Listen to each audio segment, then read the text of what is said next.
Eh, Te paso la palabra para que me saludes esta tarde.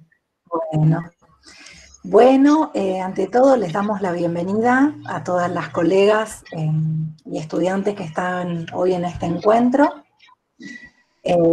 Muy agradecidas y muy contentas de la gran convocatoria que tuvo este encuentro. Presentarles y darles también la bienvenida a las compañeras que van a disertar hoy, Janina Romani y Alejandra Nader, que bueno, aparte de la experiencia y el recorrido en clínica de las infancias, me tomo la licencia de decir que son militantes de los derechos de las infancias, así que bueno, es un gran honor.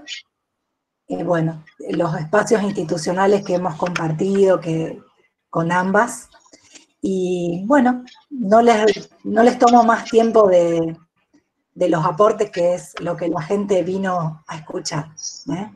Muchas gracias. Gracias, Ceci. Bueno, bienvenidos y bienvenidas a todos y todas a este webinar que las colegas titularon como Infancias Actuales y Diagnósticos, el espacio terapéutico como construcción subjetivante. Les recordamos apagar los micrófonos para tener una mejor calidad de sonido. El chat les cuento que va a quedar abierto durante todo el encuentro, pero el espacio de preguntas los vamos a habilitar al final de la presentación. Bueno, bienvenidas una vez más a la licenciada Janina Romani y a la licenciada Alejandra Nader. Las paso a presentar. Bueno, Janina Romani es licenciada en fonoaudiología, egresada de la Universidad Nacional de Rosario, es jefa de trabajos prácticos de la asignatura Ciencias Biológicas de la Escuela de Fonoaudiología de la Universidad Nacional de Rosario, es profesora de la asignatura Lenguaje y Subjetividad, vicisitudes de la clínica interdisciplinaria, dentro de la diplomatura en estimulación temprana y promoción del desarrollo infantil del Instituto Universitario del Hospital Italiano de Rosario. Pasantía en la Unidad de Enseñanza Práctica de la Facultad de Psicología del Instituto Universitario del Hospital Italiano de Rosario, efectuando tareas de coordinación del equipo de profesionales. Es colaboradora docente para con estudiantes de la carrera de la licenciatura en fonoaudiología durante el cursado del sistema de prácticas optativas en fonoaudiología, denominado SPOF. Es docente del curso de posgrado, Clínica Interdisciplinaria con Niños y Adolescentes, que se dictó en el 2017 y 2018 en la Universidad Nacional de Rosario. Actualmente hace clínica con niños con perturbaciones del lenguaje y es miembro fundador de Fórum Infancias Rosario. Bienvenida, Janina. Y Alejandra Nader es licenciada en fonoaudiología, egresada también de la Universidad Nacional de Rosario. Actualmente ejerce la clínica en lo privado, más especialmente dedicada al trabajo con niños y niñas. Su formación incluye la práctica profesional en lo público, donde se desempeñó como concurrente en hospitales públicos de la ciudad y como miembro de equipos interdisciplinarios. Cumplió funciones como docente en la Escuela de Fonoaudiología y en el servicio del Hospital del Centenario. Presentó trabajos en congresos y jornadas, coordinó espacios de trabajo grupal y también es miembro fundador de Fórum Infancia Rosario. Bienvenida también, Alejandra. Bien, recordamos entonces silenciar micrófonos y ante cualquier consulta yo estoy disponible en el chat y tanto Janina como Alejandra responderán las consultas al final.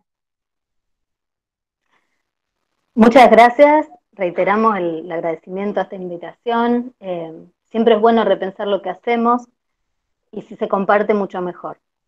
Hoy 22 de octubre no queríamos dejar de mencionar con Janina que se conmemora el Día Internacional de Toma de Conciencia de la Tartamudez y también hoy es el Día del Derecho a la Identidad. Qué importante un día como hoy que estemos hablando de comunicación, de encuentros. Queremos resaltar el nombre propio en tanto identidad. Celebramos el derecho a un nombre propio, derecho que muchas veces se ve vulnerado al usar siglas y diagnósticos rotulatorios, siglas, palabras que terminan nombrando al sujeto y borrando su singularidad. Cuando recibimos esta invitación nos pusimos a pensar con Janina y entre mensajes llegamos a este nombre que decían, Gisela volvía a decir. ¿Qué nombre le poníamos a la presentación de hoy? Infancias actuales y diagnósticos, el espacio terapéutico como construcción subjetivante. Nos proponemos cada una desde sus reflexiones y experiencia clínica recorrer esos enunciados, reconociendo los puntos de apoyo, mostrando posibles articulaciones teóricas con viñetas clínicas. Para comenzar vamos a resaltar el plural, infancias, actuales y diagnósticos. Ese S del plural marca lo singular de cada bebé, de cada niño o niña, lo singular de la experiencia de bebé, de niño, de niña, lo singular de su historia, de su familia, del contexto que habita, de la época, del contexto social. La palabra construcción implica una posición ética que compartimos. El espacio terapéutico es a crear. Lo consideramos una creación, con variables, elementos que interactúan entre sí y se retroalimentan en un movimiento. No es algo fijo determinado de antemano. Decir espacio implica un lugar, un tiempo, y lugares del niño, de la niña, de la madre, del padre, del terapeuta, posiciones. Un tiempo y tiempos. Tiempo de la sesión, que no es en 15 minutos, no es en una sesión, no es en una vez, no es con un protocolo. Tiempos de infancia, de la experiencia de la infancia, y los tiempos de la oportunidad de las intervenciones. Infancias actuales nos sitúan en un hoy, un presente, una época con sus propias marcas. Como profesionales comprometidas con nuestro tiempo, entendemos la lectura de la clínica enmarcada en la complejidad de lo actual. Compartimos el corrernos del lugar del saberlo todo, para abrir, construir preguntas, hipótesis, que son las que guiarán nuestras intervenciones. Janina, ahora va a hacer su presentación. Bueno, gracias Ale por tu hermosa presentación y bueno, gracias a Ceci, a Ale por la convocatoria y gracias a todas y todos los que están en este momento acompañando y escuchando algo de lo que tenemos para decir en relación a las infancias. Bueno, lo practiqué un montón de veces, esto de hacer la presentación, voy a intentar hacerlo bien.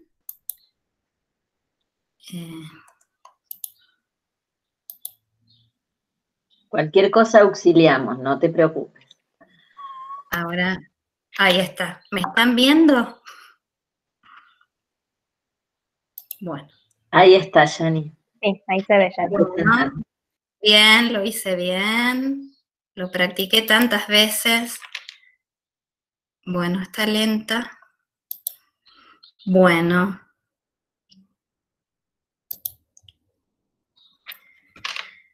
Bueno, este es el nombre que le pusimos y bueno, cuando yo estaba a esta presentación, le puse este nombre porque siempre resistidas estas prácticas subjetivantes son para nosotros los que nos posicionamos desde este lugar un desafío y digamos, nos sentimos desafiadas a transmitir que es por este lado que pensamos que es el camino posible para un niño o una niña.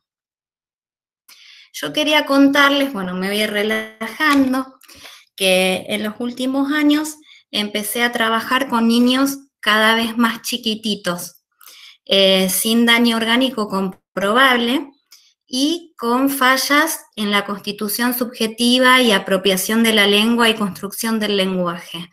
Lo cual, como dijo Ale,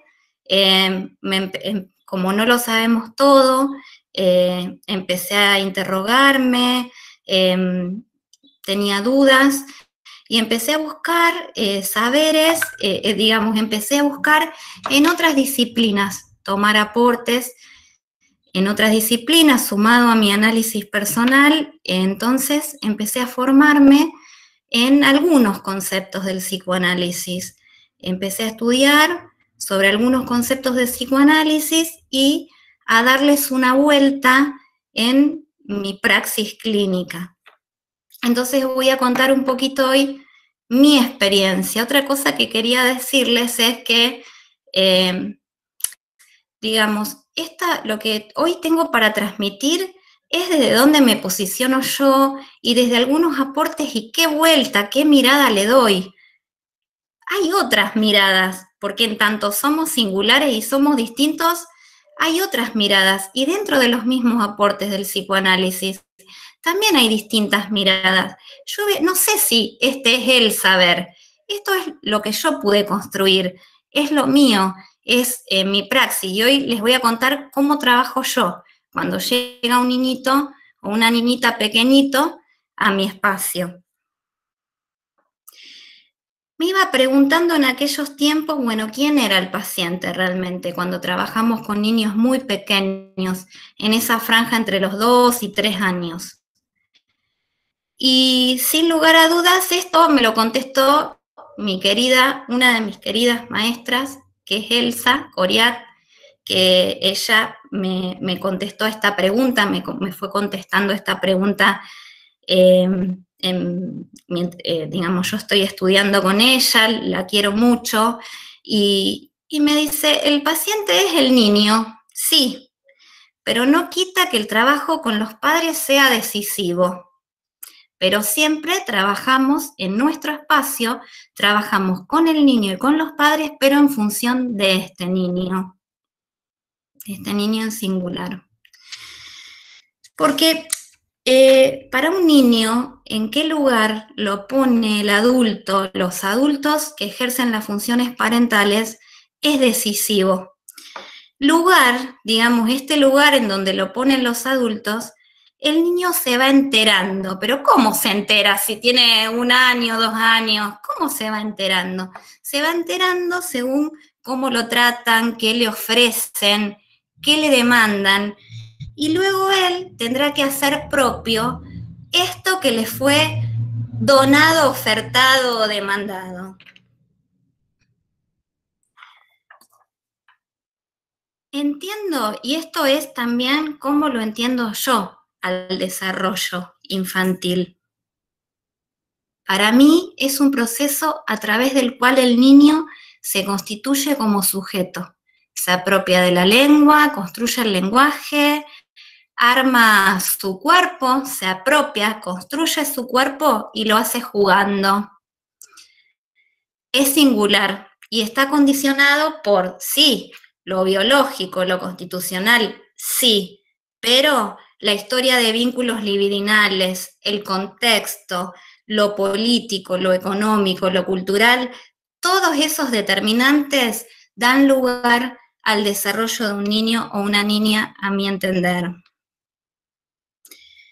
A partir de los intercambios, como vengo diciendo, primordiales entre el cachorrito y sus otros significativos encarnados en la función materna y paterna, donde en un primer tiempo es quien encarna la función materna, al suponerlo un sujeto, al empezar el camino de la demanda, porque otro tiene que decir que el niño demanda para que luego a futuro un niño pida.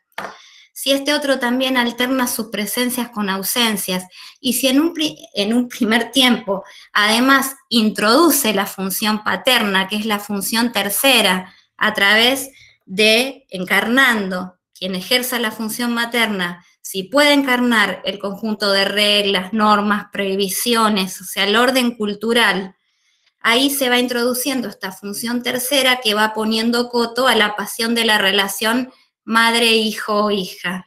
Y si esto es así y va todo bien, el organismo entonces, lo biológico, el organismo se transformará en un cuerpo erógeno, se va a poder apropiar de la lengua, construir el lenguaje, siempre desde la situación de diálogo, y se va a apropiar del cuerpo. Con respecto a lo que puedo decir del cuerpo y del lenguaje, se construyen con el prefijo con. Esto quiere decir que para construirlo necesitan de otro, es en relación con otro, y este otro no es cualquier otro. Este otro, a mi entender, y hablando de cómo pienso, la situación de diálogo y el otro y el niño, entiendo que que es necesario que se dé una situación dialógica fundante como operación subjetivante fundamental para la apropiación de la lengua y la construcción del lenguaje. Si esto se da, el niñito va a poder apropiarse de la lengua y construir el lenguaje. Digamos, yo no quiero cargar mucho porque no tengo mucho tiempo, pero entiendo que es necesario que este otro, además de este otro que ejerce la función materna, además de que aún antes de nacer el niño venga a ocupar el lugar de una falta, que sea deseado, que sea fantaseado, es necesario también, a mi entender, que cuando nace lo suponga al cachorrito, lo suponga un sujeto hablante y escuchante. ¿Cuándo lo supone hablante y escuchante? Cuando hace de esas primeras emisiones sonoras que son el grito, el llanto, hace un decir a ella, me llora a mí porque tiene hambre. Entonces interpreta, además de hacerlo hablante y demandante, interpreta, le da un sentido y acude realizando las acciones necesarias para ofrecerle el objeto que cree que el niño está necesitando. Pero a su vez, cuando le ofrece el objeto, pero a su vez le va a ofrecer la mirada, los toques, la caricia y la palabra. Y le ofrece la palabra con una voz libidinizante, que no es la voz que le habla a su pareja, a un amigo. Es una voz tan libidinizante que lo cautiva al cachorrito. Es erogeneizante, es cautivante, le da placer de oír al cachorrito. Entonces, además, es necesario que instale un tiempo de espera necesario para que allí haya alguien que responda a futuro. ¿Cómo va instalando el tiempo de espera? Cuando se va preguntando, ¿será esto lo que quiere? ¿Realmente será esto? Entonces está poniendo algo del lado del niño, una respuesta del lado del niño. Esto es porque ella desea recibir palabras.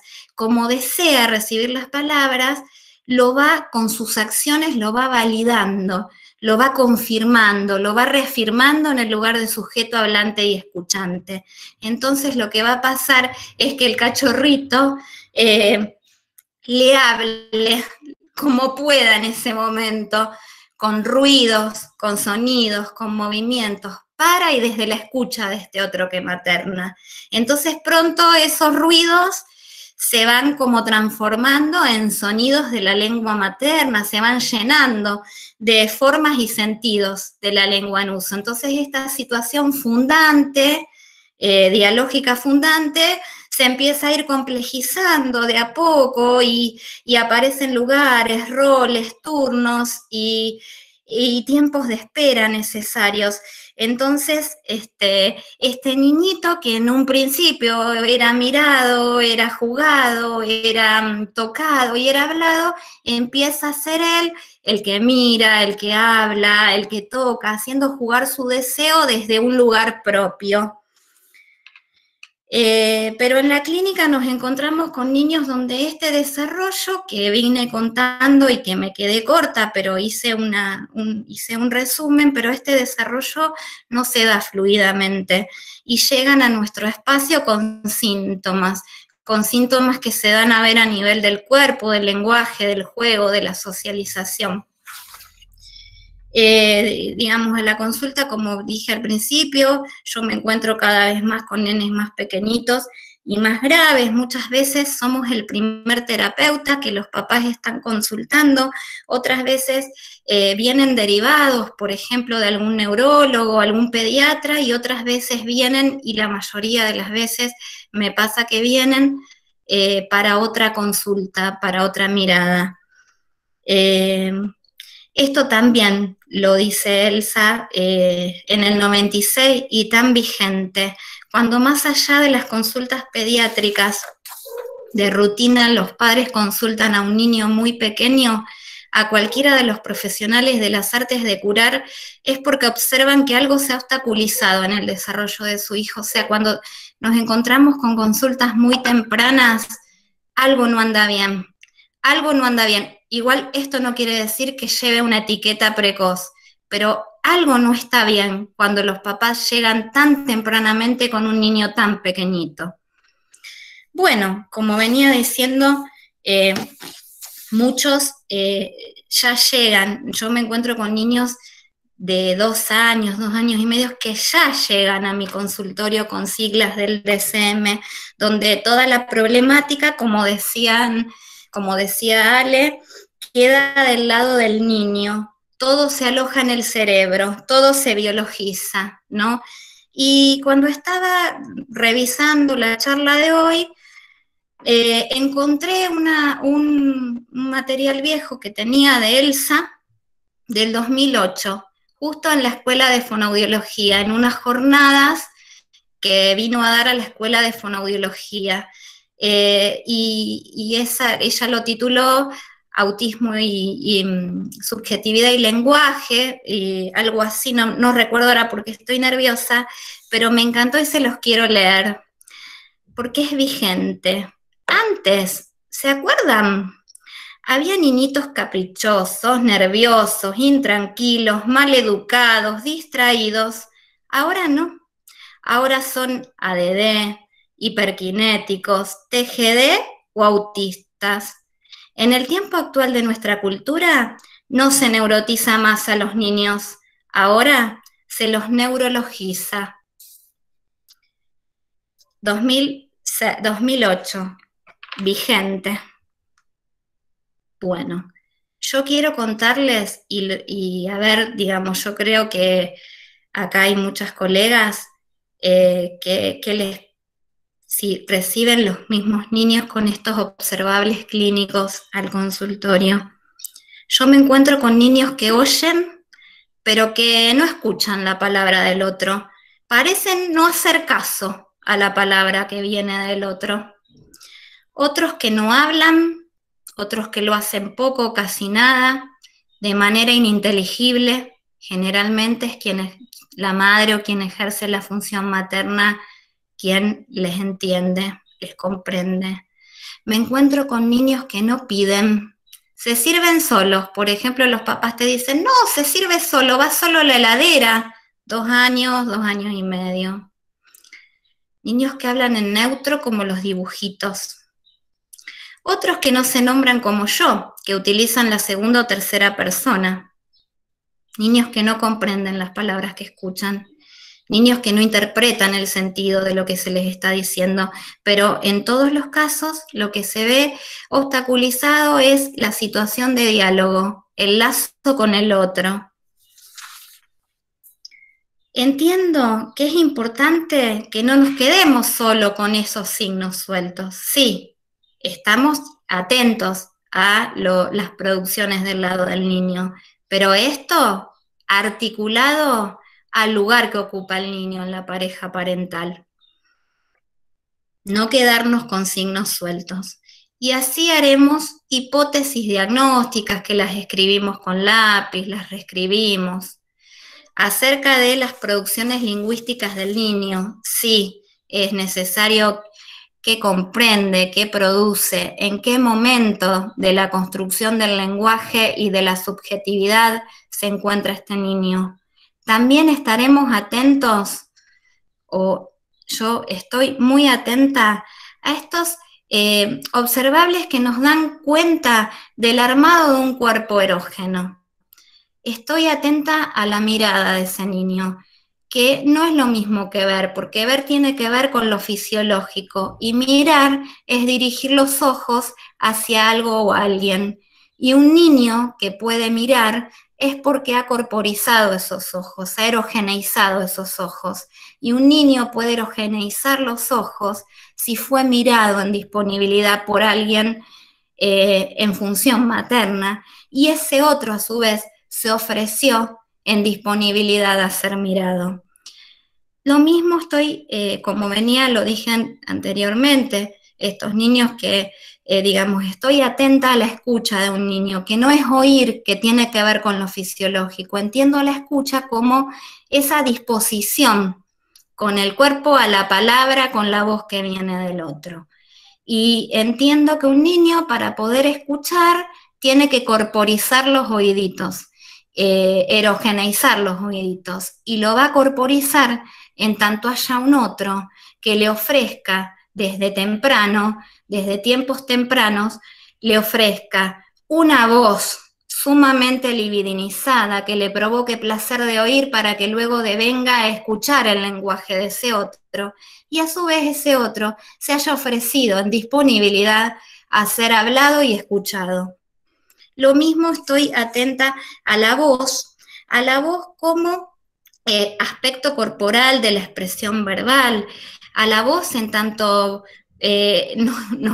digamos, identificamos a una persona a través de su voz, y la voz comienza su incipiente construcción desde muy temprano, con los ruiditos, con los gritos, con el llanto, o sea, empieza antes de la palabra, ¿no? Y es necesario, digamos, para que emerja una voz, es necesario haber corporizado, a mi entender, la boca como aparato fonador, y la boca se corporiza como aparato fonador, o se va corporizando como aparato fonador, en tanto hay un otro que también, al ofrecerle la voz fuertemente libidinizada que da placer de oír, y que cuando el niñito hace esos primeros gritos y llantos, le va devolviendo, hace de él un decir y le va devolviendo, el niño cuando se empieza a oír que está sonando y el otro le devuelve palabras, hace sonar, se va invistiendo la boca como aparato fonador. Estoy también atenta a la actitud con la postura de un niño, a su rostro, que no es la cara, no es la faz.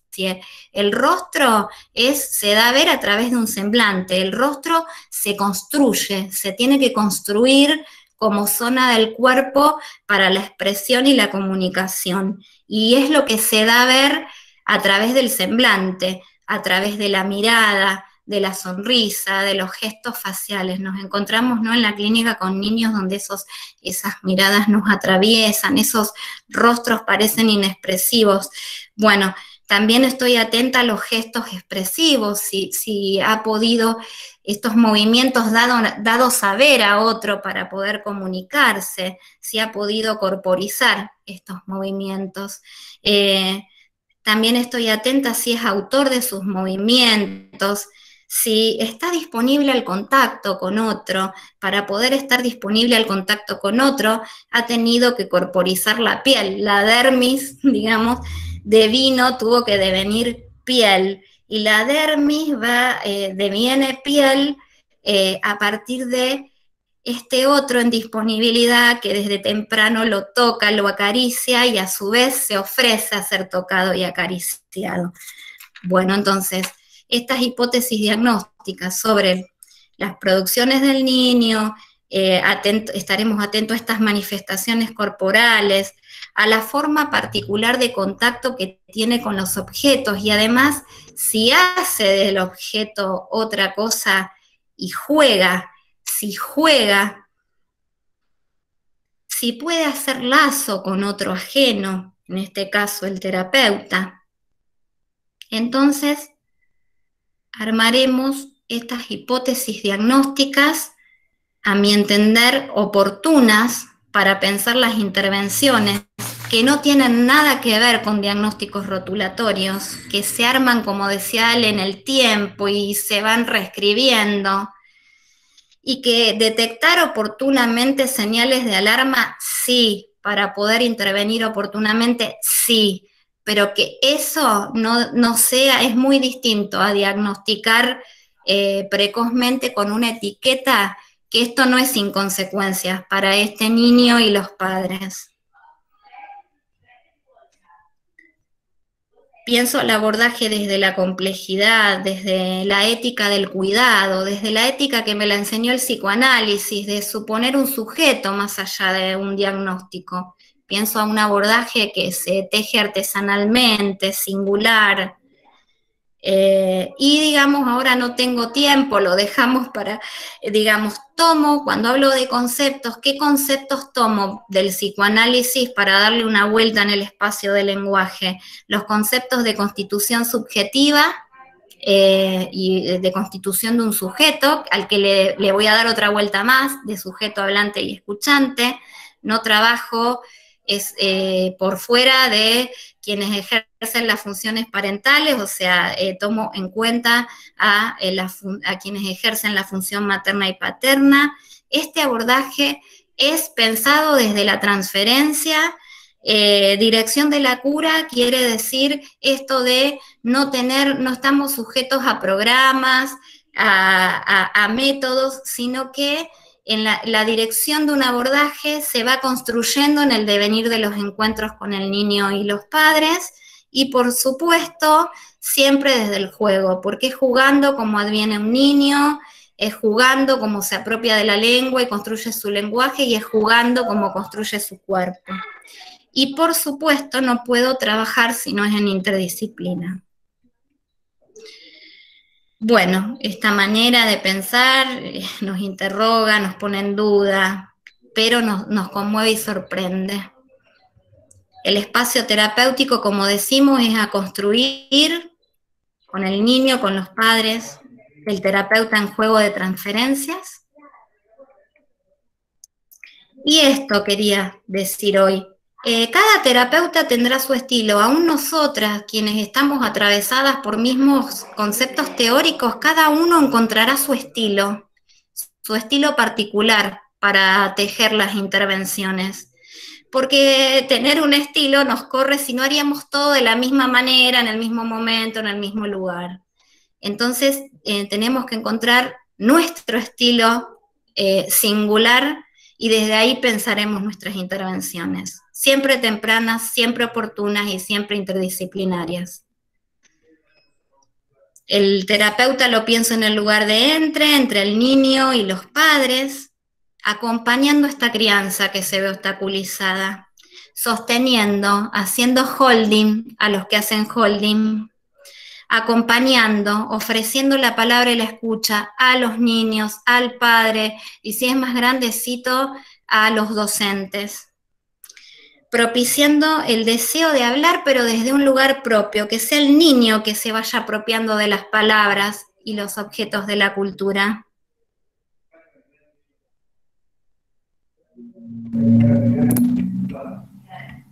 Con el niño pienso que es fundamental anticipar un sujeto hablante y escuchante, condición para que se posicione como sujeto activo del lenguaje, y fundamental ofrecer un abordaje que ofrezca como ofrenda la palabra y la escucha, tratando de sostener o instalar la situación dialógica, y siempre con intervenciones de jugando.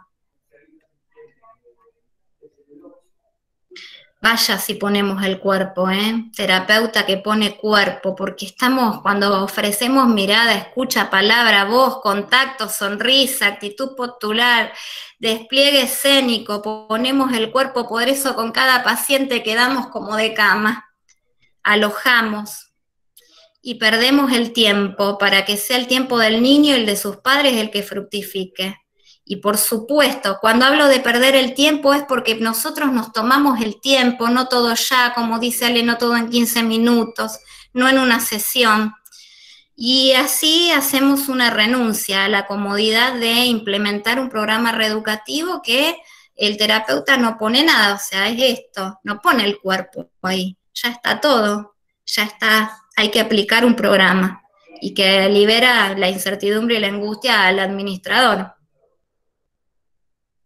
Bueno, hasta acá llegué, le doy.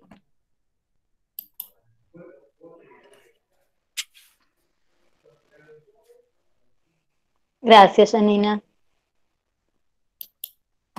Yo quería compartir con ustedes el recorrido de trabajo con una niña, Brisa. Lo titulé así, El andar de la experiencia. Yo lo voy a leer, no hay PowerPoint. Lo voy a leer. Faltaban unos meses para que Brisa cumpla 3 años. Sus padres consultaron cerca de un fin de año, les preocupaba el desarrollo del lenguaje de su hija, habían llevado esta inquietud a la consulta con pediatría, quien acordó en concurrir a fonoaudiología, y al parecer también había indicado interconsulta con neurología. Fue una colega, compañera de trabajo de la madre, quien sugiere mi nombre. Esta derivación produjo marcas en el trabajo, ya que desde el inicio fue construyéndose la relación en transferencia, tan necesaria para el trabajo con Brisa como con sus padres, especialmente con su madre. Ese año, y hacía 2 meses, había comenzado a asistir a un jardín maternal. El próximo año ingresaría a sala de 3 de un colegio. Hasta ese momento, la niña había estado al cuidado de sus abuelos maternos mientras su mamá y su papá trabajaban. La salida del espacio privado, familiar, al público, en este caso al jardín maternal, suele ser muy movilizante para las familias. Se abren expectativas, deseos, otras relaciones y experiencias.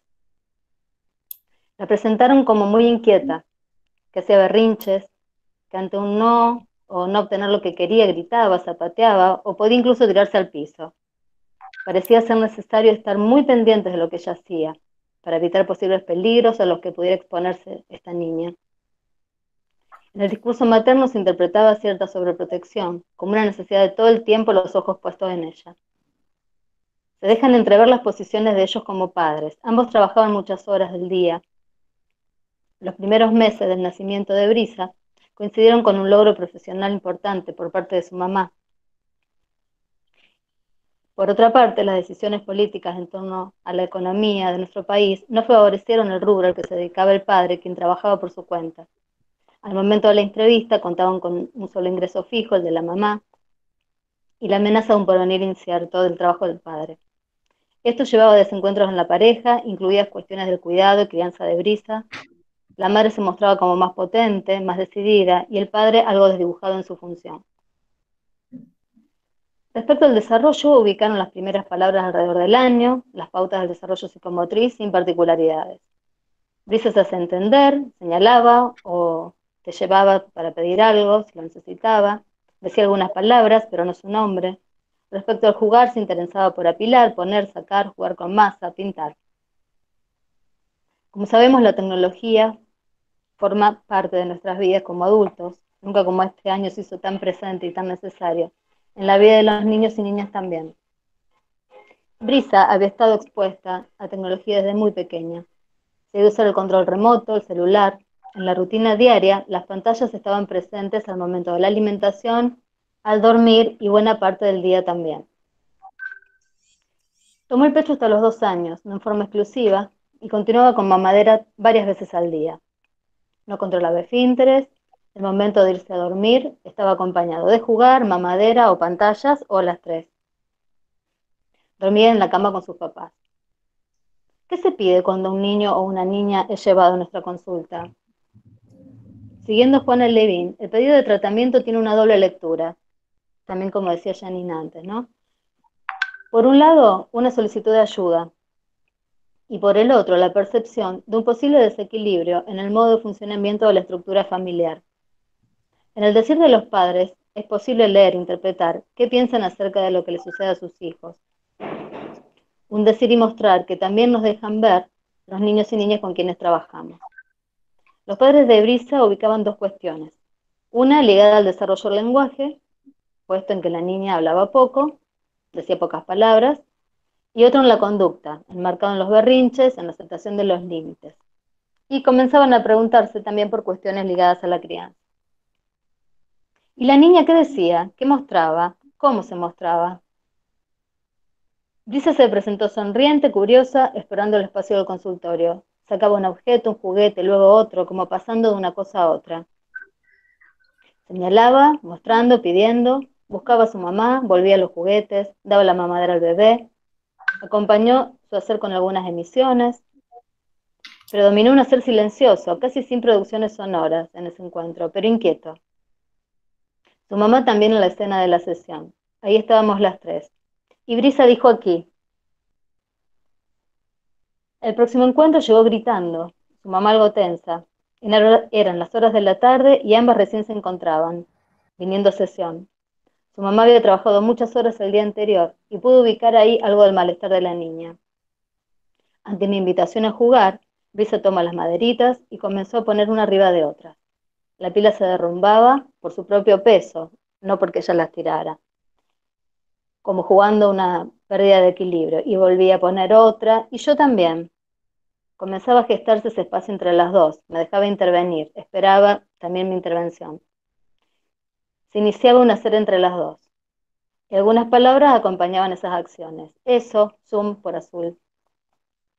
Brisa se hace presente todo el tiempo en el movimiento, al moverse, desplazarse, así que nuestra atención se dirija a ella. ¿Acaso ese mostrar tenía que ver con hacerse ver? Creadas y ofrecidas las condiciones, sostenidas por un adulto disponible, atento, abierto a escuchar, Brisa podía producir, interactuar y jugar. Al mismo tiempo fue clave el trabajo con sus padres, especialmente con la madre, quien traía preguntas y comentarios todas las semanas. Hubo que ubicar allí un tiempo y un espacio propio para dar lugar, y así poder desplegar sus ansiedades, interrogantes y experiencias. Un espacio y tiempo diferente al de la sesión con Brisa. Trabajamos, jugamos el adentro, el afuera.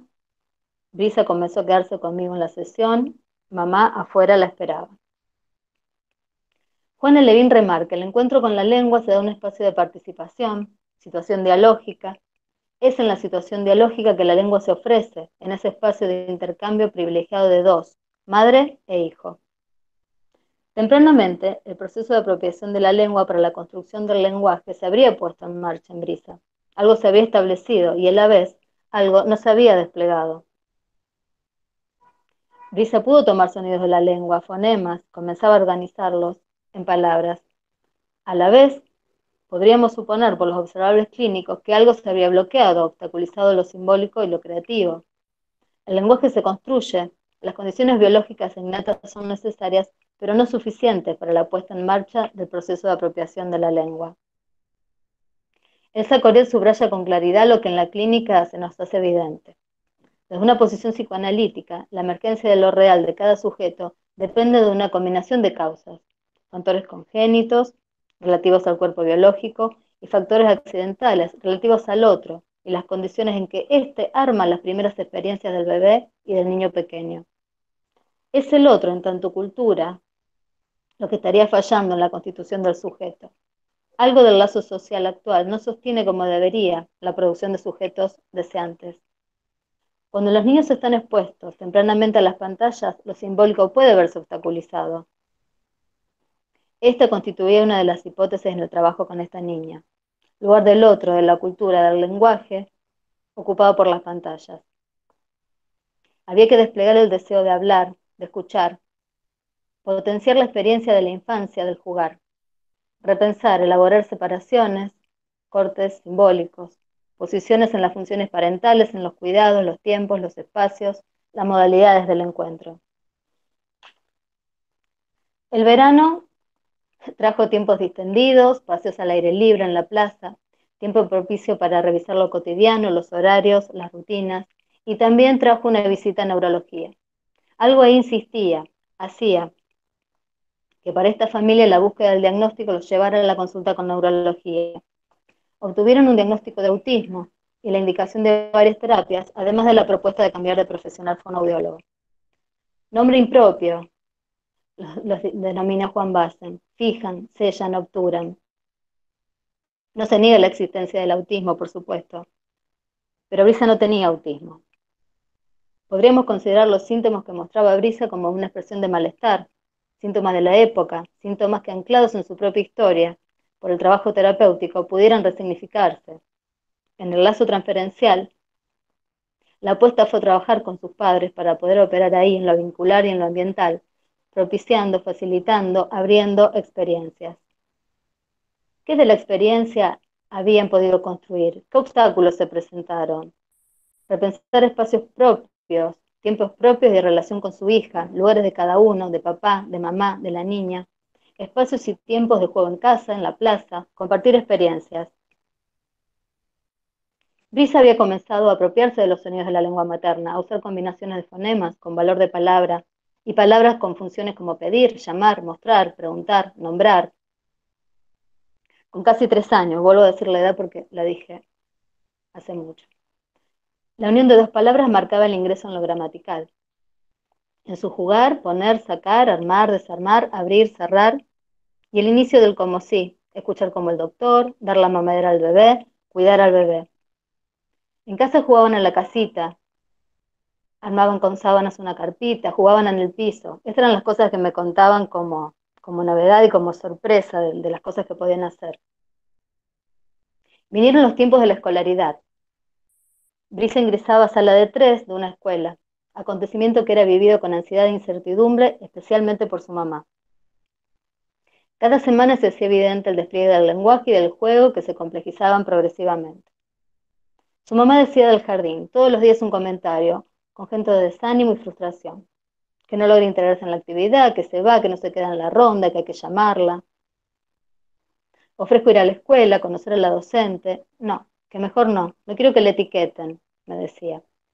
Trabajamos en varias entrevistas, aparecía enojo hacia la institución, frustración. Algo en el vínculo entre Brisa y su docente, entre la mamá de Brisa y la docente, se estaba construyendo de manera fallida. Brisa ya no iba contenta al jardín. Me pregunto por la mirada. Quienes trabajamos con niños y niñas, ¿dónde detenemos la mirada? ¿En el déficit, en lo que falta, en lo posible, en el proceso, en la experiencia? Insisto en la necesidad de ir, de abrir el diálogo y la posibilidad de intercambio, y finalmente la mamá me habilita. Me encontré con su docente y la psicóloga de la institución. Describió a Brisa como desafiante. Me llamó la atención, fue una de las primeras palabras que me dijo de ella. El énfasis estaba puesto en la conducta, obviamente. Así, conducta, sin poder detallar demasiado. Y en la ansiedad de la madre de la niña. Que las consignas grupales le costaban, que el grupo era numeroso, 25, sala de 3, que algunos aún usaban pañales, entre los que se encontraba esta niña, y que no tenía auxiliar. ¿Se sentiría sobredemandada? ¿Generaba algo de impotencia en esta docente, esta situación? Mi intervención apuntó a poner en valor la historia de esta niña, el desarrollo, la disponibilidad de los padres, los valores compartidos por la familia y la institución, que hicieron que eligieran esa escuela y no otra para su hija. Reconsiderar, no perder de vista que se trataba de sala de 3. Recuperar su experiencia como docente, sus recursos. Echar luz sobre el impacto que tenía para esta familia lo dicho o no dicho respecto de su hija, ¿no? Lo público y lo privado, estos decires que a veces pasan en las instituciones en la puerta, adelante de otros padres, otros niños. El grupo, lo singular, la necesidad de correr la mirada, de estar tan pendiente de esta niña que por su historia tenía demasiado ojo, demasiada mirada encima. Propongo una práctica subjetivante como posición respecto al trabajo con las infancias. La mirada, las palabras, lo que hacemos, dicen, muestran, marcan. Una práctica subjetivante implica implicarnos, hacernos parte. Ya no se trataba solo de Brisa, sino de Brisa en un grupo, con esa docente, con esos padres, en ese espacio, de esa sala de 3, de ese jardín, de esa institución, y con esta terapeuta. Para concluir, pido prestadas las palabras de mis compañeras de Fórum Infancias, Sandra Ballesteros, Cari Agostino y Janina Romani. Las infancias nos piden que abracemos ese tiempo de experiencias que asoman. Devolvámosles una mirada cómplice, amorosa, esperanzadora, una escucha humanizada, con palabras que convoquen, que asistan, que no impongan, que acompañen. Muchas gracias. Bueno, ahora voy a seguir, si no están cansados. ¿Cómo andamos con el tiempo? ¿Seguimos un poquito más? Un caso clínico para contarles a ustedes que es muy interesante, así que me gustaría compartirlo con todos y todas.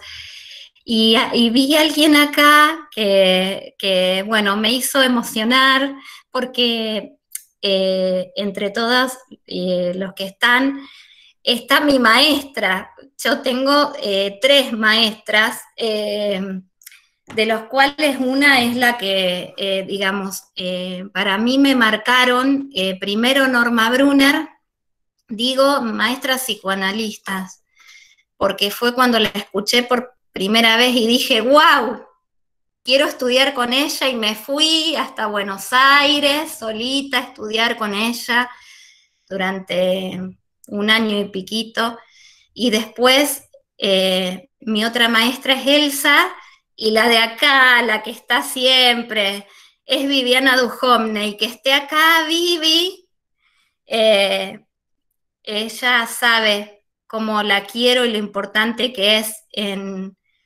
mi supervisora, y yo a este caso lo vi con ella. Así que se los quiero contar si tienen un tiempito para escucharme un poquito más. Bueno, otra vez comparto, presentar, ahí.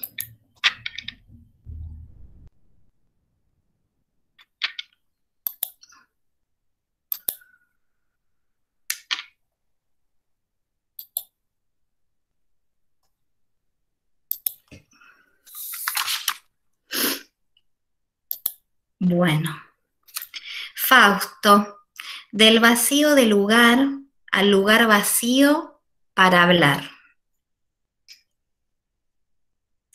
Y otra vez vino a mí cuando estaba escribiendo una cita de Elsa. El producto más exquisito que les vendemos a los que nos consultan es un lugar vacío. Si vendemos la nada de un lugar vacío, no estafamos ni a los padres ni al niño.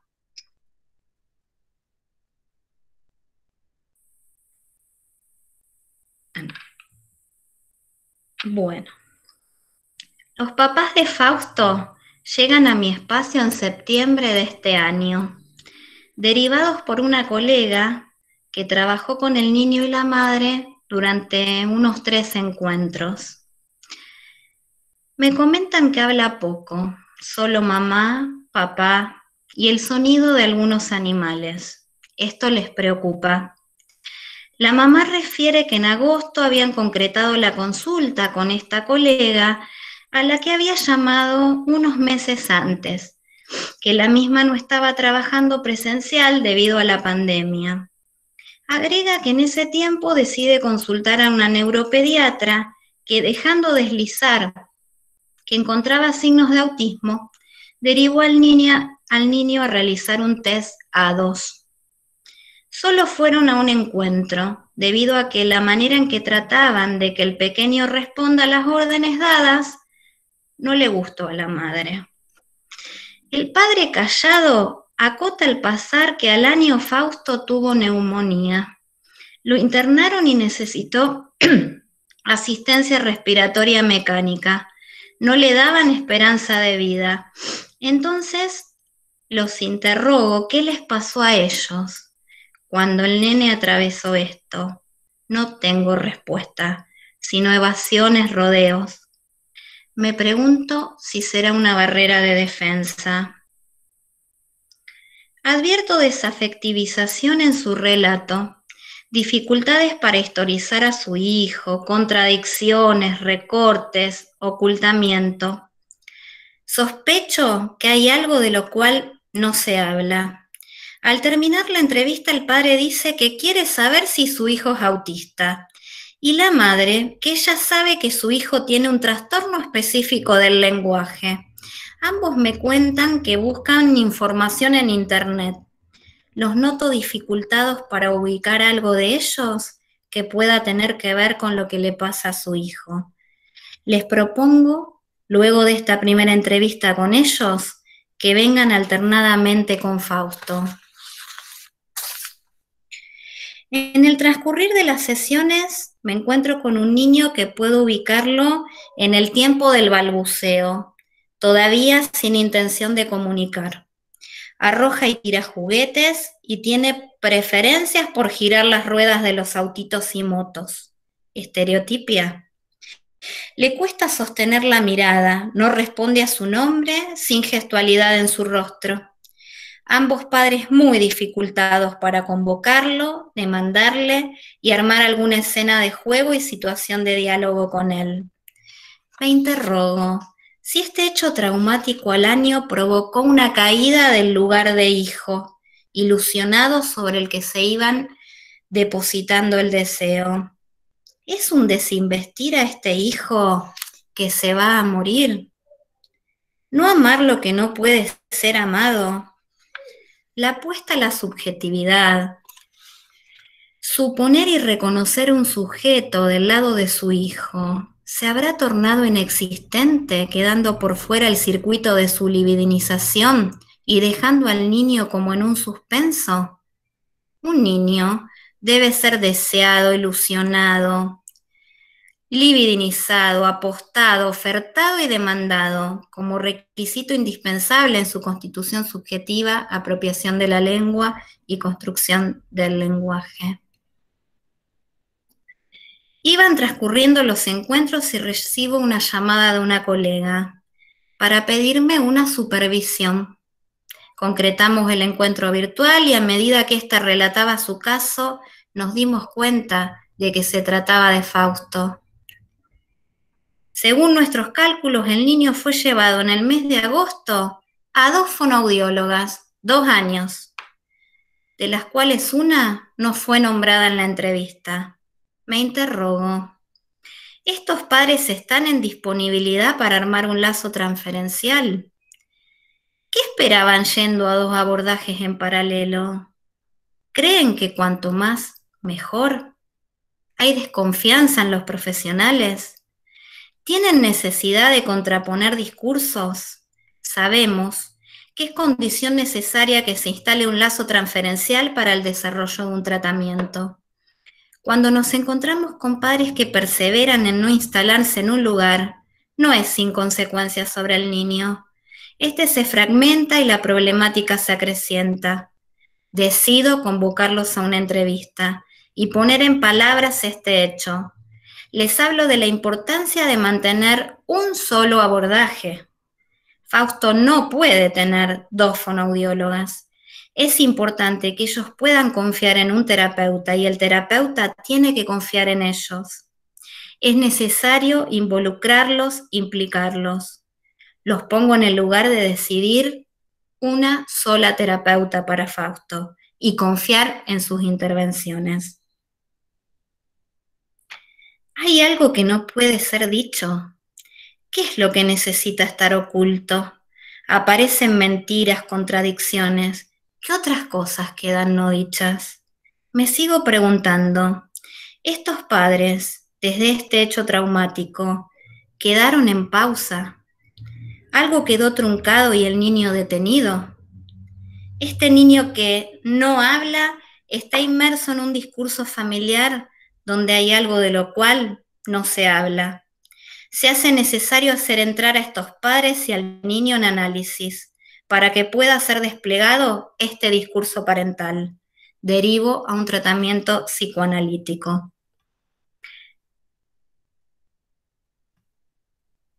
Pero por otro lado, como sostiene Elsa, la elección de la especialidad del profesional al que se consulta ya nos está diciendo algo del cual es, para la familia, el punto de vista desde el cual ven lo que le pasa a su hijo, y la demanda era a fonoaudiología.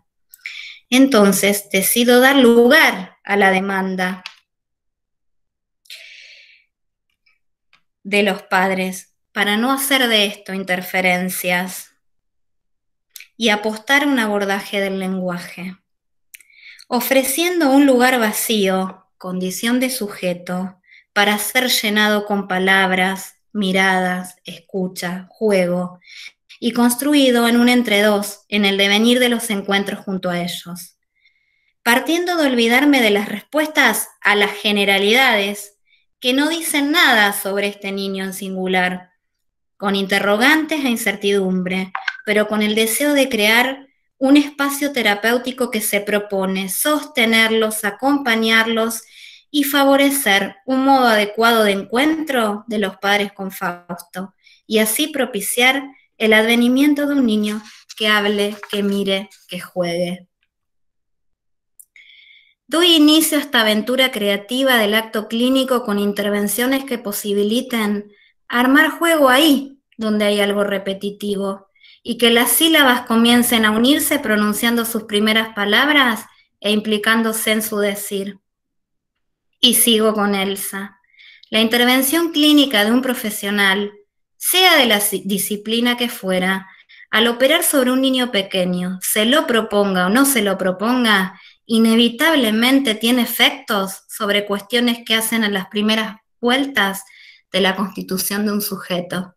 Y le voy a agregar, de la apropiación de la lengua y construcción del lenguaje. Me propongo ser el sostén, el puente, acompañando, escuchando, hablando, esperando, para que sean los padres quienes puedan habilitarse en su función paterna o materna respectivamente, y así, con su mirada, palabras, escucha, lo confirmen y legitimen en el lugar de hablante escuchante. Por ello, los invito a continuar en este espacio al que llamo amoroso, como modo de situarme desde la transferencia, desde el lazo que se teje con el niño y sus padres en la terapéutica, y no como un espacio de reproducción de técnicas estandarizadas. En lugar de que quede catalogado como autista, le abro las posibilidades a otro destino. Donar, ofertar, un lugar vacío como apuesta para el advenimiento de un niño con deseo de hablar, jugar, mirar.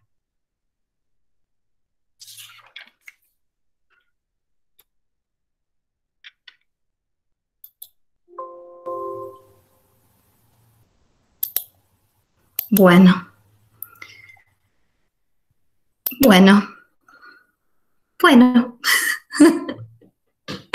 Espero que les haya gustado. Bueno, gracias chicas, muy interesante. ¿Hay alguna duda, algún comentario? Hay muchos comentarios lindos, muchos agradecimientos, muchas palabras para rescatar, como humanizar, como subjetividad, como confianza, particularidades. Hay mucho para rescatar. No hay forma de ver. Peor.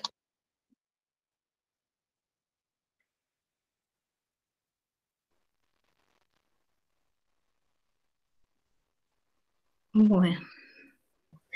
Me quedé pensando, con tanta interesante propuesta, formas y modos de abordaje que tienen ambas, en esto del final del espacio amoroso.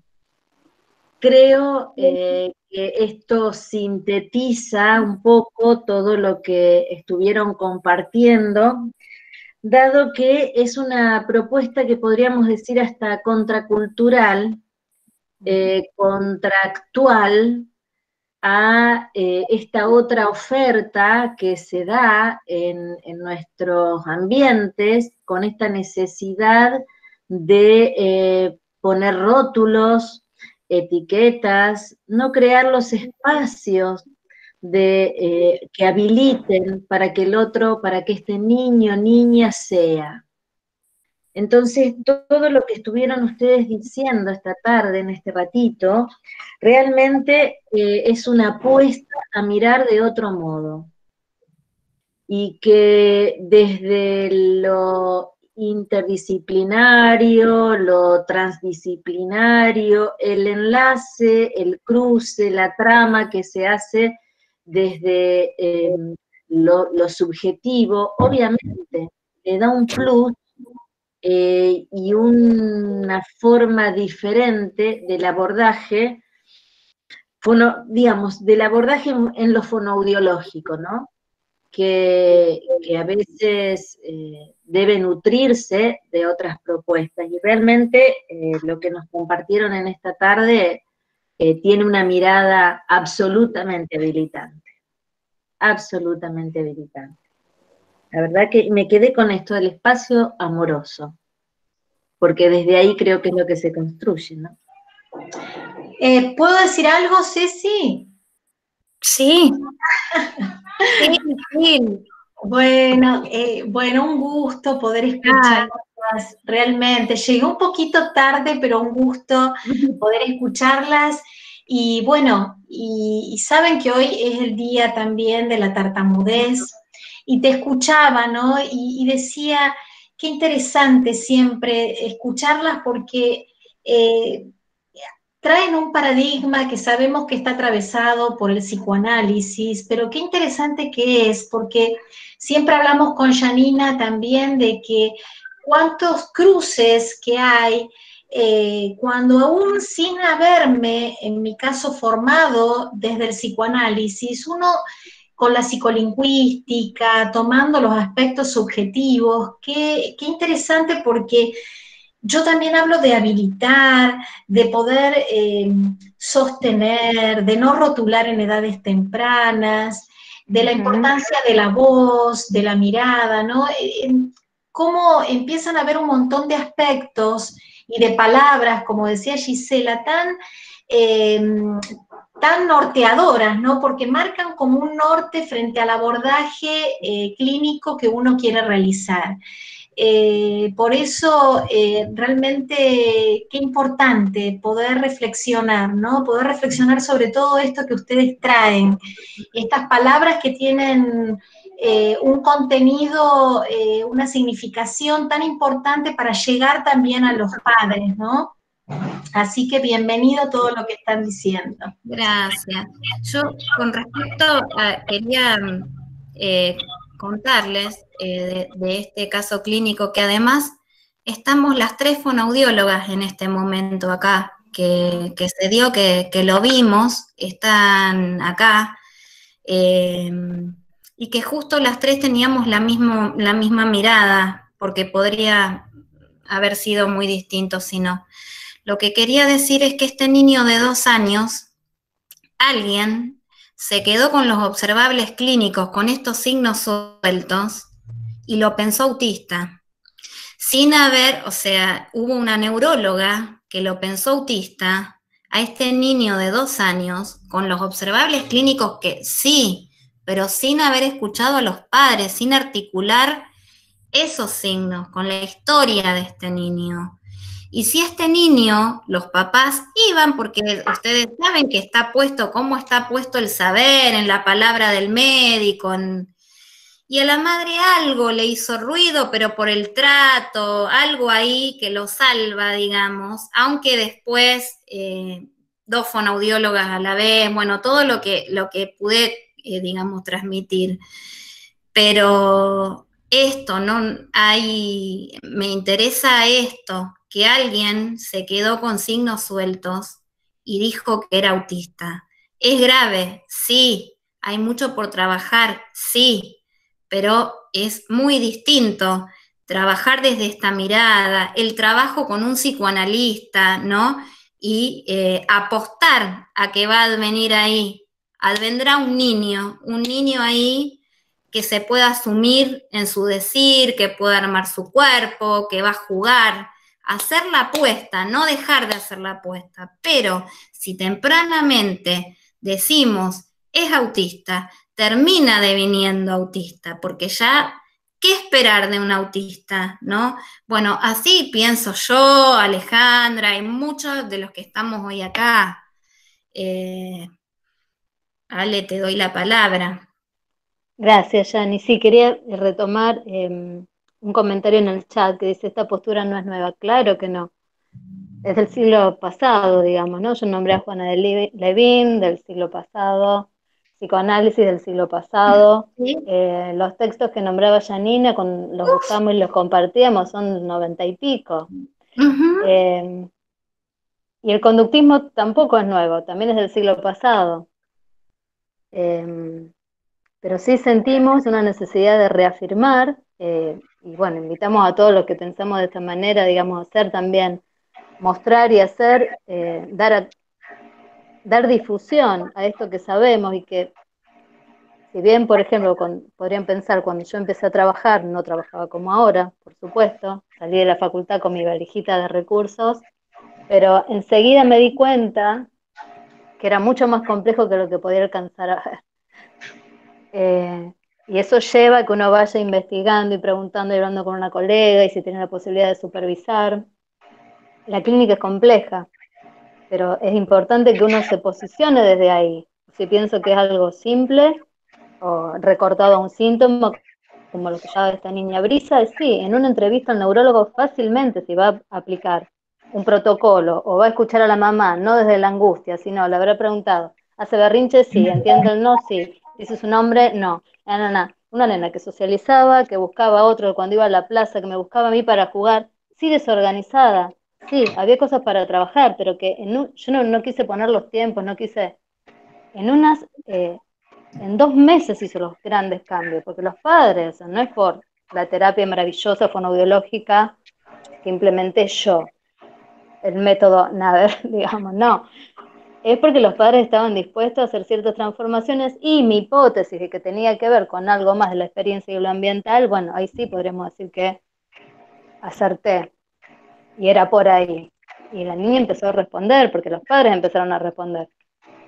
Entonces, frente a todo esto de la inmediatez, lo que uno ve también en las redes, todo ya, aplicar en una sesión hay diagnósticos, hagamos los cursos para llenarnos de protocolos y demás, bueno, es una línea, pero bueno, cuidado, porque estamos frente a niños, no a síntomas, a niños con familias en una época, y queremos como advertir esto fuertemente, invitarlos a seguir pensando y a seguir formándonos.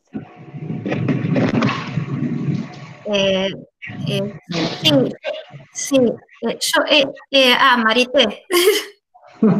No, les quería decir, bueno, que realmente es emocionante, que no pude escribir todo lo que tenía ganas de decirles, porque hay muchas caras conocidas acá que me emocionan. Silvana, llegaste tarde, pero lo primero que hicieron es destacar la importancia del Día de la Tartamudez hoy, fue lo primero que mencionaron, así que tienen media falta. No, y lo que les quería decir es que realmente emociona escuchar esto y que uno puede significar lo que ha hecho hace mucho tiempo. Y si pensamos en que esto es añejo, bueno, yo que soy añeja les puedo contar que una vez me llegó una nena de 5 años diciéndome de un barrio muy sociovulnerable, donde la mamá llegó con esto y me dijo, me dijeron las vecinas que mi nena es autista. En Milagros, en ese momento no hablaba, no sabía lo que era una Coca-Cola, porque le mostraba una figurita y me decía que era una cerveza. Y en este momento, nuestra jardinera está estudiando traductorado de inglés. Así que la encontré hace poquito, entonces, bueno, son una de esas cosas que uno significa de haber podido atravesar todo esto que ustedes cuenten y que ahora lo puedo poner en palabras. Yo de psicoanálisis, toco de oídas, nunca profundicé demasiado. Sí, los referentes que ustedes nombran, bueno, han sido mis referentes y he leído, pero lo poco que he leído nunca lo profundicé de la manera que lo están haciendo ustedes. Así que realmente emociona verlas así en acción, ver esta postura y la generosidad que tienen, volcando y brindando todo, realmente es admirable. Así que bueno, gracias a Yufar y a los coordinadores acá de Yufar que las han invitado. Vi por ahí que estaba Gloria Bereciartuda, también con quien hemos compartido espacios así de juego, de aprendizaje, qué sé yo, con Tartamudez con Silvana también, así que bueno, gracias, nada más que gracias. Le damos la palabra a Viviana. Solamente, bueno, agradecer, digamos, esta exposición, pedir perdón porque llegué un poco tarde, no pude escucharte al principio, a Janina, y quería agregar algo que tal vez fue dicho y yo no lo escuché o no me lo perdí, pero esa mirada humanizante, esto de apostar al sujeto que hay allí, aunque, digamos, a advenir, esto también produce un viraje a veces increíble en los padres, que cambian también su mirada sobre el niño. Entonces esto produce una verdadera revolución copernicana en algún punto, ¿no? Porque no es solamente la mirada del terapeuta la que produce o la que apuesta por el niño, sino que los padres, uno podría decir, mirando esa mirada, pueden ellos también mirar a su hijo o hija de otra manera, y eso ya es un gran paso, ¿no? Eso solamente.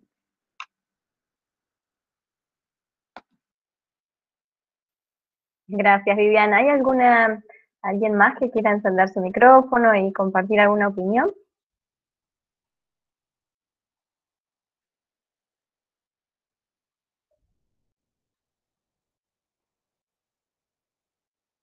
Bueno, agradecidos a todos y todas. Ah, perdón, ahí está Gloria, dale. Estamos con Gloria, bien, Gloria. Y no puedo no decir, bueno, me encantó escucharla. Y no puedo, acá se nombraba el juego, ¿no? Pero más allá de lo valioso que es jugar para un niño, ya que lo nuestro es el lenguaje, insistir en la importancia, bueno, como decía Janina, la voz, nuestra voz amorosa, nuestra voz que arma lazo, que construye con niños pequeños, y la tradición oral, ese legado cultural que todo niño tiene que poder recibir, y eso también poder trabajarlo con los padres, porque hay papás que realmente, bueno, dependiendo de la experiencia que hayan tenido como hijos, pero no tienen por ahí recursos como para poder, digamos, compartir con sus hijos ese punto de encuentro que tienen con canciones, con rimas, con inventos, que realmente hacen a la infancia y hacen a justamente ese momento de encuentro que es único, ¿no?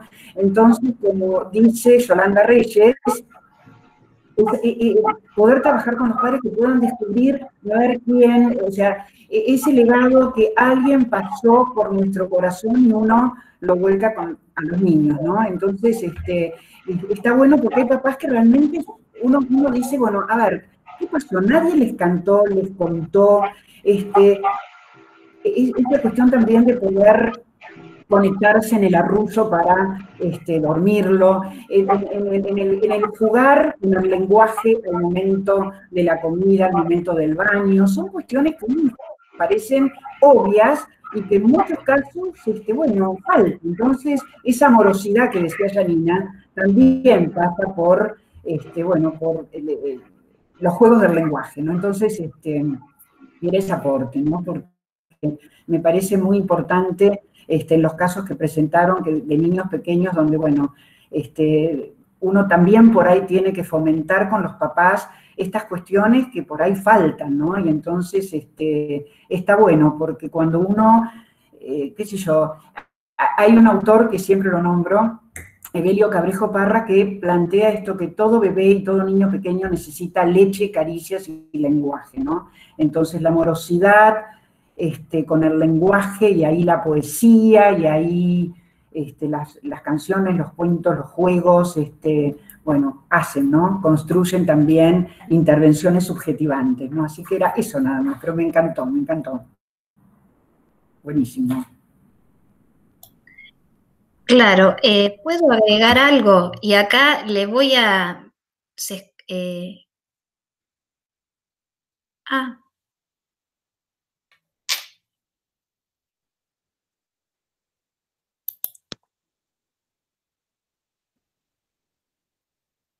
Se me fue el internet. Te escuchamos igual, Janina. Escuchamos.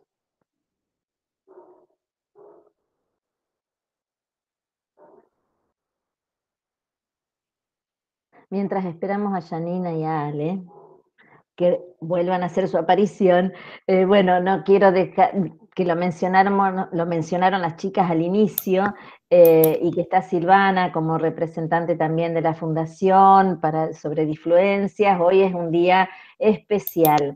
Parece que la tarde nos ha convocado para hablar del lenguaje, para hablar de la comunicación y para estar, digamos, apostando por nuestras infancias, que en definitiva es por donde estamos yendo. No sé si Yani, a lo mejor...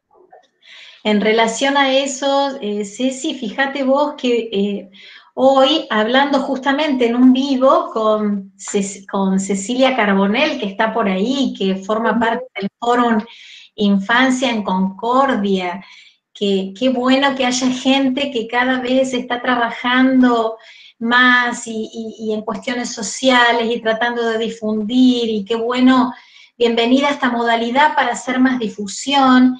Y hoy justamente hablábamos de las edades tempranas en relación a rotular en edades tempranas con la palabra tartamudez, ¿no? Así que también esto de seguir difundiendo, de hablar de difluencias, de no hablar de tartamudez, porque ya vienen los padres con esa idea, ¿no? en la cabeza, en el corazón, en el sentir, porque esto de las trabas es una cuestión tan clara de que socialmente la tartamudez parecería que estuviese recortado ahí, ¿no? En esta parte observable. Y en realidad todo lo otro, todo lo que produce, todo el efecto que producen los padres, el efecto que produce en la sociedad, en la propia persona que tartamudea, ¿no? No es visto, no es considerado, y justamente es el aspecto más oculto y más amplio de la tartamudez. Así que bienvenido todo esto en la infancia, a seguir trabajándolo desde los diferentes lugares. Bueno, pude entrar, se me fue el internet, menos mal que se me fue ahora y no antes cuando estaba dando la exposición. Me quedé con esta intervención de Gloria. ¿Me escuchan? Porque ahora no sé si tengo, si no. Sí, se escucha, Jan. No sé si está Viviana acá, porque aprendo todo esto de Viviana. Si está, le voy a ceder la palabra a Viviana. Me parece que salió. Ah, salió, bueno. Recién se saludó. Y de escucharte, Ale, a vos, y con la intervención, Gloria, tuya de hoy, que se perdió, o sea, muchas intervenciones parecen obvias, teniendo que como sugerir no sugerir, pero bueno, porque en tanto no damos tips, pero de la importancia de este maternaje con el cuento, el recurso del cuento, jugar, hablar, suponerlo. Estar en disponibilidad, ¿no? Que decimos, necesitan la infancia padres en disponibilidad. Y hablando de esto, más allá de que ahora esto nos hemos dado cuenta que en pandemia se ha obstaculizado y los padres hacen lo que pueden, pero ya hacen lo que pueden porque además el teletrabajo, que la escuela, que lo que hablamos siempre en cuanto a reunión de colegas e interdisciplinarias, hasta nosotros estamos también saturados, y pedirle a un padre realmente cuando tiene que trabajar, algunos más, otros perdieron el trabajo, otros, o sea, en cada situación, otros no tienen para comer, no tienen acceso a necesidades básicas, y hablar de que le puedan, de todas estas cuestiones que parecen obvias. Entonces, bueno, esto me quedé con lo de Alejandra. Lo que está, esto hablo en la singularidad, pero hay algo del orden del otro, de la cultura, que está fallando ahí. Saquemos esto ya de antes nos venimos planteando. ¿Qué pasó ahora con esto de que se tiene que salir a trabajar más, se tiene que, digamos, todo ya para, digamos, en todas estas imposiciones de la cultura? Y bueno, digamos, los padres llegan extenuados de noche, están cansados y no pueden ofrecerse en disponibilidad muchas veces para alojar al niño, y por eso, digamos, ahí están nosotros también en convertirnos en ese puente para ayudarlos en esta crianza que se ve obstaculizada. Pero esto que parece obvio, pero no es tan obvio, y ponernos en el lugar también, en el lugar del otro, ¿no? Y que hacen lo que pueden con lo que tienen. Entonces, lejos de ponernos ahí con un dedito acusador, digamos, está bien o está mal, o si fallan o no fallan, tener en cuenta que hacen lo que pueden, como pueden, de la manera en que pueden, teniendo en cuenta su historia, en tanto hijos, bueno, lo actual, lo epocal, lo cultural, bueno, todo esto, y ofrecernos nosotros en disponibilidad para tratar de ver cómo ayudamos en esta crianza que se ve obstaculizada. Me quedo con esto, ¿no? Que a todos nos pasa, todos quienes trabajamos con niños nos encontramos, que es muy fácil hablar, digamos, de, ay, sí, necesitan padres en disponibilidad, y hasta nosotros mismos también estamos agotados. Tengo un hijo de 13 años que por ahí me dice, te estoy hablando, ¿no me escuchás?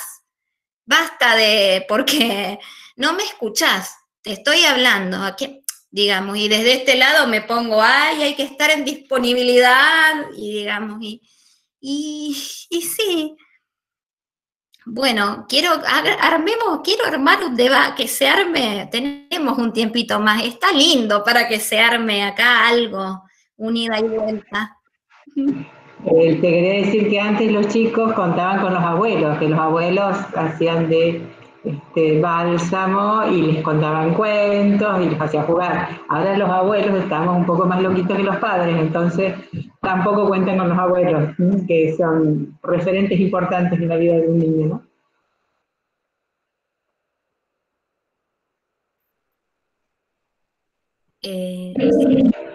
Sí, me quedé pensando, ¿no? Bueno, esto que dice Marité es clave también, ¿no? Estamos en otra época y ni los abuelos son los mismos, ni los padres somos los mismos, ni los niños somos los mismos, porque los tiempos han cambiado. Y en esto que decía Janine también de los tips, claro, no, nosotros no, desde esta posición no damos tips, pero sí, no es lo mismo que un tip. Una vez que se da esta relación de transferencia y este espacio de escucha mutuo, ¿no? Nosotros como terapeutas y el padre o la madre, una vez que asisten, es también porque están dispuestos a escuchar algo y nos suponen a nosotros un saber o alguna cuestión, como yo decía en el trabajo con Brisa, algo a modificar. Entonces, cuando empiecen a contarnos, por ejemplo, no sé, se duerme a la 1 de la mañana, no sé qué hacer, se duerme a la 1, él quiere dormirse a esa hora y uno lo pone un poco en cuestión, lo digo ese ejemplo como una de las cuestiones, puede ser la alimentación, ¿por qué las tomamos? ¿No? No somos psicoanalistas, pero ¿por qué las tomamos? Porque sí sabemos que los niños pequeños requieren de un orden.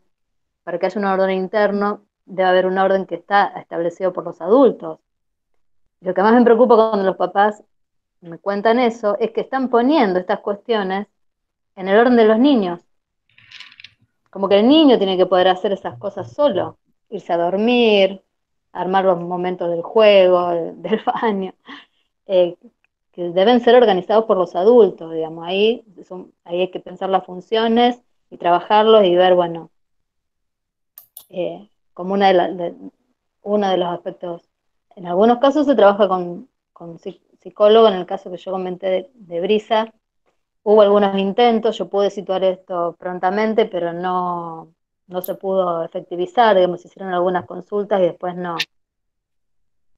Podemos pensar que por resistencia, bueno, no se ponían del todo de acuerdo el papá y la mamá, no prosperó, pero sí ellos, digamos, hicieron un trabajo enorme, abiertos a hacer cambios, a pensarse diferentes con su hija, y eso fue lo que posibilitó los avances en Brisa.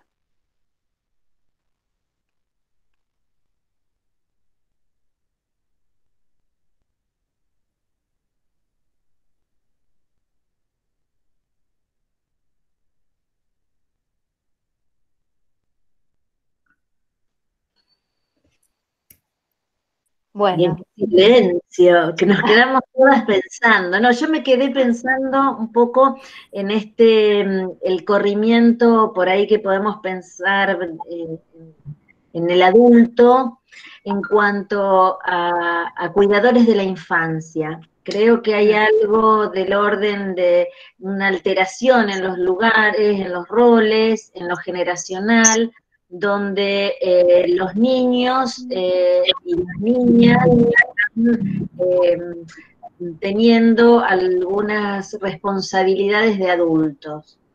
Y entonces, como decías, Ale, se supone que solo se tienen que ir a dormir, se supone, y cuando por ahí la autonomía no es posible porque no es el momento, enseguida tiene algún problema. Y creo que allí hay una cuestión de revisión. Sí, yo comparto plenamente lo que dice Janina, sin tener un lugar culpógeno como adultos, pero sí, porque en algún momento también uno trastabilla, pero no perder ese norte, porque el cuidado de las infancias es responsabilidad de los adultos. Así que creo que eso tanto a nivel de la vida ordinaria como la extraordinaria, como la vida terapéutica, como la vida clínica, donde el niño es el eje, ¿no? Hubo que declarar sus derechos por mucha vulneración de los mismos, entonces, bueno, poder refundar día a día esto, y nosotros desde el lugar que nuestro como fonoaudiólogas, ¿no?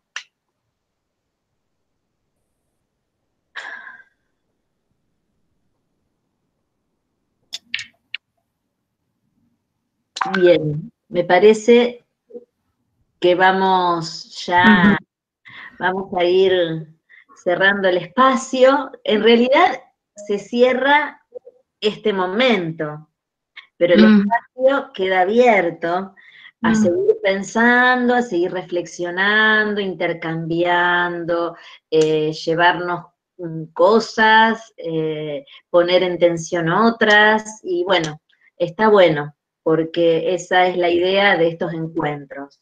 Encuentros entre colegas de otras profesiones, porque desde el conjunto se construye. Así que bueno, en primer lugar, vamos a agradecerles a las dos disertantes, tanto Yani como Ale, que son un placer. Vamos con un aplauso virtual, así, chiqui, chiqui, chiqui, porque está bueno poder hacerlo y transmitir desde casa, una como docente y la otra como graduada de la misma casa, no es más ni menos, por favor.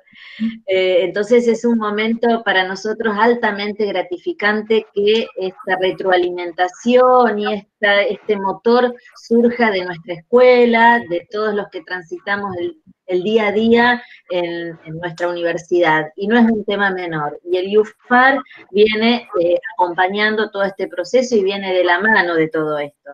Así que, como decimos, vamos como los hermanitos de la mano cuando van a hacer alguna actividad. Bueno, así es como queremos sintonizar. Así que muchas gracias a todos los que estuvieron, todos los que aportaron, a Gise, que estuvo haciendo de anfitriona, y bueno, es la sabia joven de la escuela, porque nosotros estamos un poco más para el otro lado ya. Y Ana, no sé si vos, bueno, para nosotros un placer, chicas. No sé si Ana, vos querés hacer alguna referencia, alguna palabrita. Decir que estamos grabando y que esto va a estar después publicado en la página de Facebook de la escuela, para todos los que quieran volver a escuchar las palabras de hoy. Yo puedo dejar dicho, tirar algunas palabritas sueltas como para un próximo encuentro, no para continuar, sino que son preguntas que por ahí nos dicen, bueno, pero vos hacés mucha psicología, o sea, no sos psicoanalista, ¿qué tipo de psicología estás haciendo si vos sos fonoaudióloga? ¿De qué estás hablando? Entonces, bueno, poder deslindar cuál es la actividad nuestra en este tipo de espacios donde nosotros somos, alguien dijo, bueno, militantes de la comunicación, ¿no? Creo que había dicho al principio de las infancias. Entonces, ¿hasta dónde llega nuestro papel y cómo lo entramamos esto con la interdisciplina? Para que eso me parece que por ahí podría ser como aclarador para la gente que no maneja por ahí, no maneja, no, que no comparte por ahí. Bueno, nada más, gracias a todos, un placer. Muchas gracias por el espacio nuevamente, un placer. Gracias. Besitos a todos. Un abrazo, nos encontramos en otra webinar. Bueno, nos vemos, gracias a todas. Gracias. Gracias.